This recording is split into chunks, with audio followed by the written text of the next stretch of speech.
Hey y'all, this is AL Thank Madame and Cinnamon Sugar, and I'm back for another recap review for Love and Marriage DC. So, this episode started where it left off last time, where Arena and Winter were getting into it. Eventually, Arena was like, "Do you think you're mentally effed up in the head because of what you've gone through with your ex? All this scamming, your divorces, like what you got going on?" And it just literally went nowhere. And it was just to the point where Winter finally just got up and left because she was just like, "Ain't nobody got time." Like she just was like, "Look, don't talk about my husband. What you're not gonna ever do is talk about my husband and think you're gonna get away with it. You talking crazy about my husband.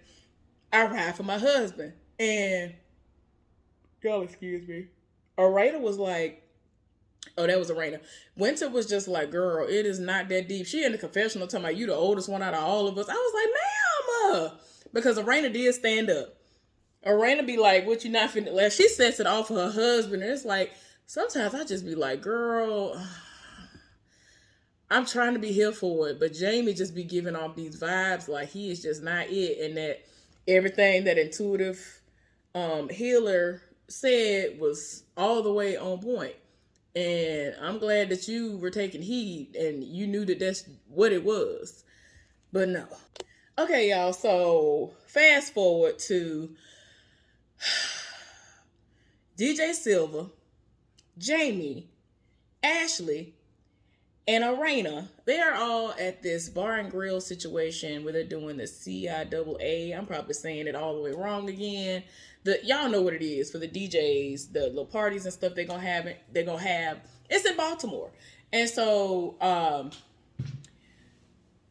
Jamie is there. He's gonna be the featured DJ, I think. And eventually we gonna see some more stuff that DJ Silva's gonna do. And I think they're actually kind of battling one another, but not really. But right now he's talking about it, so we gonna see how that goes. But they're there. They gonna get some little, you know, turn up real quick. It's cute, and I'm glad to see Jason in the building. I live for Jason. Jason is a whole vibe. Like he is like the main one on this show I live for. Ain't that crazy? He ain't even a main character on here. He's just one of the children. But I'm here for it. So, so yeah, CIAA weekend, and the production trying to be shady. Go ask DJ Silva about the competition, and he was like, "I mean, there is no competition. Like, he already is looking like if you already know you're the winner, like." There's no competition. Like, what should we talking about? So anyway, they talking, and Arena and them bring up what was being said, talking about how Winter has nicknames for the husbands and don't nobody have time for it. So they talking, and it becomes a messy situation a little bit when Monique comes. Monique and them come, and so they're talking, and it's like they were having like girl time.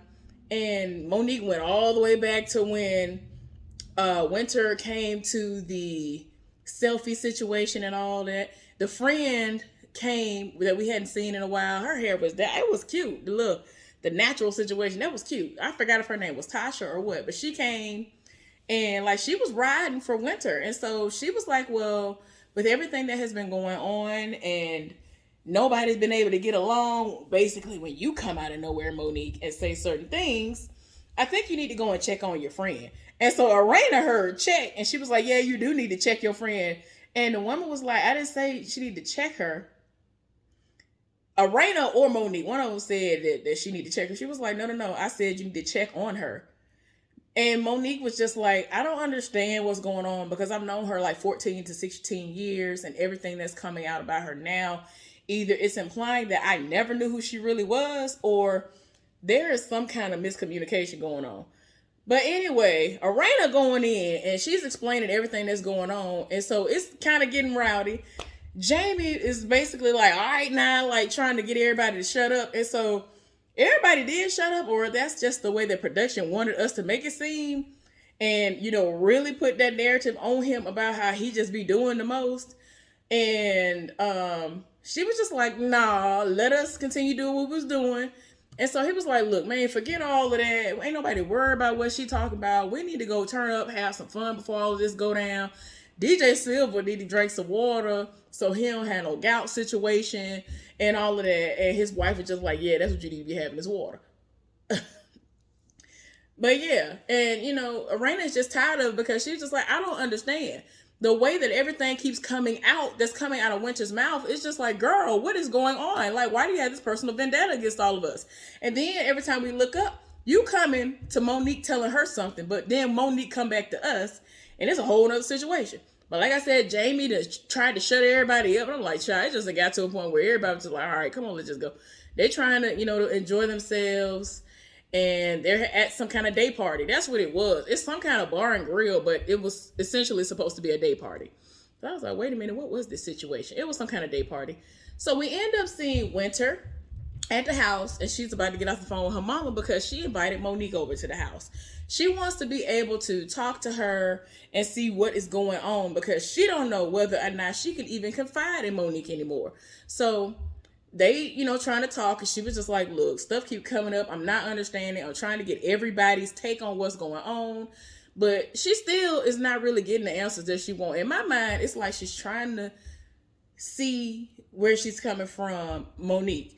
And then she's just like, I guess we can still be friends, is the way that Winter is coming off to me. And I'm like, girl, I don't know. I don't like how Monique is coming off messy. And it's like, is she hearing what she want to hear? Is she taking bits and pieces and running with it? And then, like, when it's conveyed in these scenes, it's like she's like, girl, she said she called your husband DJ Fuss Eyes. And then it's like, even though that is a part of what happened, it's like the context in which she is conveying it is like off-putting. And so I understand why people are all up in arms. But it is what it is. And you could tell that Winter was kind of trying to be vulnerable because people aren't understanding that it's still fresh with everything that she's gone through with her soon-to-be ex-husband. And Monique was like, okay, well, I didn't understand or even see that you were hurting and still going through what you was going through with your ex. And they're looking at it from a certain perspective. And for me to have known you 14, 15, 16 years, and I didn't even see it, then the way that you're coming off, because it's like you're smiling through it and all that stuff. And it's like, she's trying to be strong. She even had to tell her, she was like, that's why you have to, it's true that you have to check on your strong friends. And that is very true. That is very true. So, I don't think she really is understanding what this woman said. But anyway, Jamie and Arena are at the house, and she is very excited for the intuitive healer to come. She coming, and he was like, oh, so you just want her to come over here and continue to tell me how much of a bulldog I am? And she was like, look, the woman was spot on. It is what it is. But it's not just for her to come and just say something sideways about him. It's just been so much stuff that she was dead on about. So anyway, the woman came, and they kind of got into it in front of the woman. And she was just like, look, I can see that y'all basically be putting on. And Arena, she told Arena that she be coming off as fake. And it's not what it should be. And certain things are going on, and it must be deeper. And I mean, I see that she wasn't, backing off and like, girl, you trying me or nothing like that. So it must have been what it was. When it came to him, she said that she was seeing something, and it was something about when he was younger, like from 8 to 0. Apparently his mama wasn't there. His parents separated or something like that, and he was living with his father. And so after she said what she said to him, he was like, yeah, I was living with my daddy. And you can't be in the DMV. I forgot if he said he was in DC or in Baltimore, well, Maryland or whatever. But wherever in the DMV he said they were growing up in, he said you can't do that. You can't just be out here, be a certain way. So it was a stern way that I was brought up, and so that's the way it is. So the feminine energy has never really been there. And so he kind of despises feminine energy. That woman said the irony, basically was like the irony of it all is that you married this feminine goddess. This woman who encompasses all of this feminine energy. That's the type of woman you marry. And so that's why he be coming off the way that he does. And I'm like, yeah, you would think he would calm down a little bit. But I mean, it makes sense because he hasn't been around anybody who gave off that energy so that he can experience some of the softness and understand that there's a time for you to kind of be like, all right, now, and a time for you to be like, okay, let me calm down because my wife should feel safe. My wife should not feel like, okay, let me be a little fearful and guarded. Like, there are people who really be in a relationship with their man and their man be bucking up on them and they be like clenched up. Nobody should have to be like that. Anyway, we end up seeing in the next scene, Chris and Monique. And it was crazy because I wasn't looking at the TV at the time. And I was like, wait a minute, that sounds like Dakia. Y'all know Dakia from Ready to Love, the most recent season. Y'all know she dances. And so they showed her for like 0.2 seconds. I said, wait a minute. Because that's how fast it was. I was looking down and then I was like, I heard her voice. She basically checked them in because Winter or somebody, Tasha, one of the friends, ended up recommending the place. And so they had a whole nother person who was teaching them or whatever. And what they were doing were like these workouts that were like geared towards couples, and it looks like sex positions and all that stuff. They looked like they were having fun, but they looked embarrassed at the same time. I was like, what is going on here? And so, you know, hopefully they will go home or did go home and they were able to continue it after the fact. So they sat down and they were cooling off. They were talking about a lot of the stuff. And so Chris was just like, it seems like when you get around your friends, you got a whole lot to say about me. I'm gonna need for you to calm that down a lot. Like, you come off like you're bad mouthing me. And so even though that's not her intention, that's the way it's coming off in his mind. And so he was just like, look, you making it seem like I don't do this and I don't do that. Just please stop doing that. Like, we need to talk about some stuff. I need for you to come home and tell me about good things. So, you know, outside of that, you know, we should be good. We need to be working on us. So he was just like, you know, I'm proud of you. I'm glad you're doing what you do. The kids are wearing me out, though. There are things that he wants to do. They're going to actually do a getaway. And it's going to be like for the couples. So that should be very interesting. So DJ Silva and DJ Silva, Jamie, Chris, and the dude that is always surrounding all the scamming and whatnot, Winter's ex, is there. And so they didn't know who he was. DJ Silva was like, look, I don't know who he is, but I'm glad he gonna come because I would finally like to be able to put a name with the face because all this talking about this man, I don't even know who he is. Like, that ain't cool. So he was like, look, I feel like y'all should be able to meet him. And we always talking about him. He is. But before he got there, Peter Thomas, y'all know Peter Thomas, Cynthia Bailey's ex-husband, the owner of all these Bar One locations.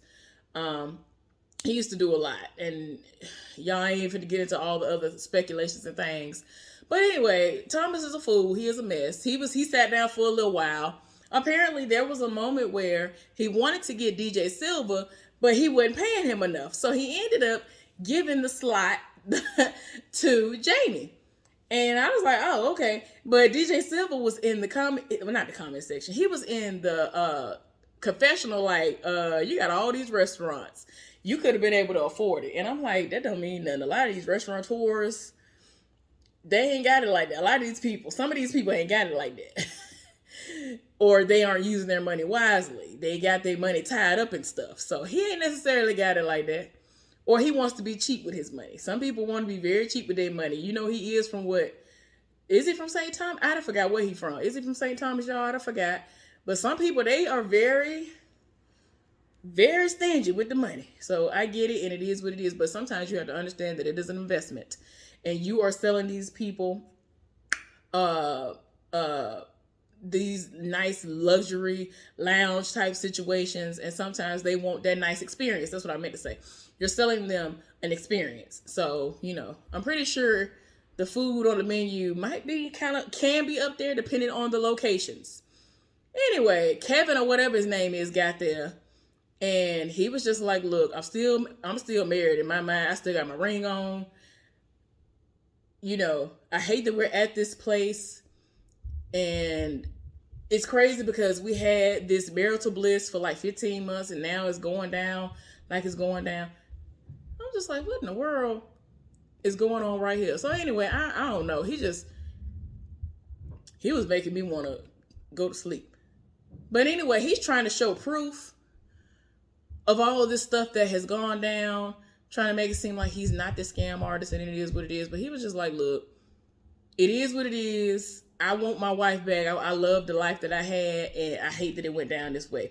Everything was great family-wise. We blended families and all of that. So it is what it is. So, like I said earlier, they're going to be going on this couples trip. She got everybody to get there. Keep in mind, it's snowing at the time. All of the actual couples have arrived. And so Monique was like, look, I feel like I'm inclined to tell y'all something. So let me go ahead and tell y'all now. I have been planning this situation for weeks. And with that being the case, we have this sex therapist or some kind of sexual inclined person who's going to be invited. And Winter is the person who would be bringing this person. And basically, if you don't want no parts of it because you don't fool with her, the situation is going to go down in the living room or wherever they're going to be out in the middle of the sticks having their couples retreat type of situation. So do what you do. Ashley's face the entire time was like, yep, I'm going to be one of the people who ain't going to be there. But she might actually come out and just ignore her the entire time. And then Chris was like, oh, y'all know I invited Kevin, right? I'm just like, why are y'all inviting people who are not a couple? I don't understand. Like, if this is supposed to be a couple's trip, why are you inviting random? And then the two people that y'all inviting are exes that they are on terrible terms right now, or at least one of them in particular is not here for the other. I ain't understand. It ain't making sense. Like, why? Chris, of all people, why? Now, Monique was like, look, she gonna bring the woman, she gonna do what she do, then she gonna leave, which to me, it don't look like that's what's gonna happen from the preview for next time, but whatever, it is what it is. Anyway, thank y'all for tuning in for the recap review of Love and Marriage DC. Hopefully y'all enjoyed it. Thumbs up this video. Subscribe to my channel if you want to. Hopefully y'all enjoyed yourselves. Y'all be safe out there. I'll be back with one more thing. Bye.